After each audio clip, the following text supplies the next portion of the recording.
Well, hello there. This is the Retrotech 120p challenge, and this is Avengers in the Galactic Storm. I think. Something like that, anyway. So, yes, it is a 1995 Data East one-on-one fighting game with the most 90s iteration of the Avengers possible. If you're wondering who they are a bunch of people, along with Captain America, who like wearing leather jackets too small for them. That was a big thing in 90s comics in the Rob Liefeld era. Everyone had either loads of pouches all over them in little straps, or they had brown leather jackets that were meant for children, especially the women, so their breasts stuck out further.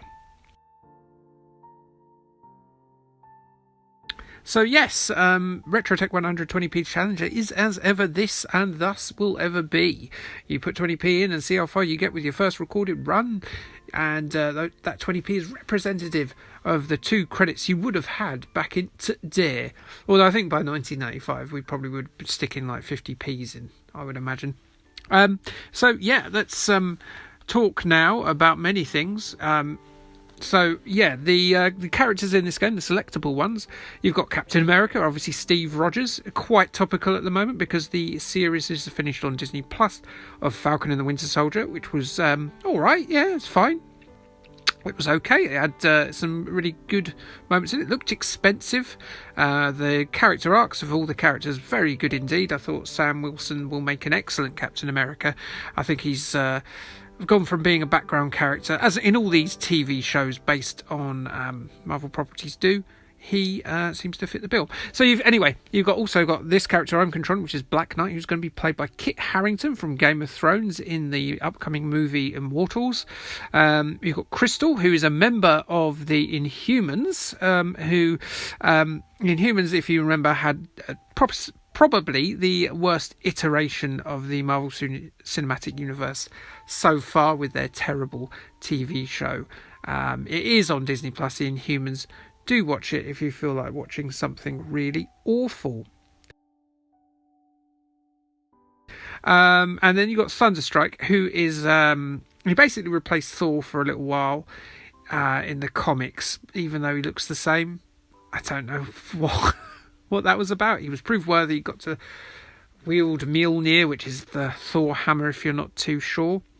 And yeah, there's that. And this is basically this game, which is a bit crappy. Hello, Iron Man, you're dead now. But it's fine. It's based on a comic series called Operation Galactic Storm. And it does actually appear on they're doing one of those arcade 1-up machines with Captain America and the Avengers, which was a Data East game that came out before this, and Konami's X-Men. So I'm running out of time, so I need to do a genital fact, don't I?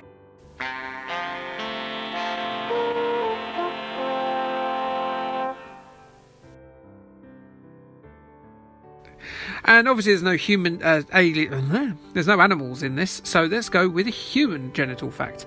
And that is a superhuman, just like the superhumans on display here, Roberto Esquero Cabrera, 58, from Saltillo, Mexico, has the largest known penis in the world. It's 18.9 inches long, so large that he is registered disabled. He has to wrap it up in bandages to escape chafing, and his large member means that he cannot make love.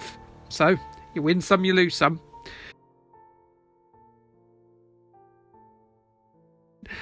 Experts reckon that most of his penis is in fact foreskin, but yeah, they're just being jealous, aren't they?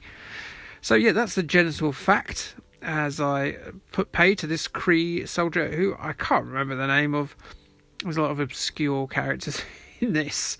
It's not like the Marvel Capcom games, which have pumped full of the bright and the great of Marvel, except the early ones, which had people like Shuma Gorath in it, who was basically like a Lovecraftian monster who's barely been in the comics.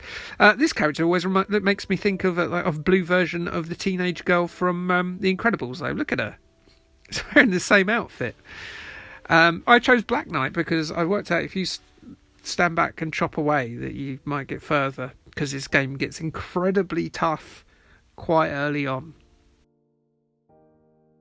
If you want to know who the Kree are in the Marvel Cinematic Universe, you get them in like things like Captain Marvel. They're in that, and they're also in Agents of S.H.I.E.L.D.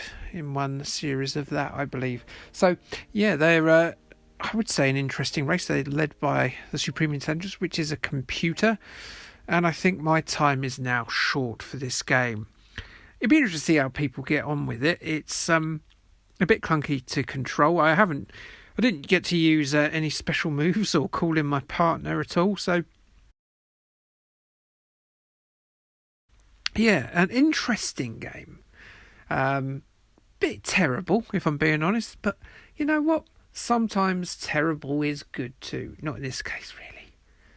I'm waffling now. Anyway, Kay, thanks, bye.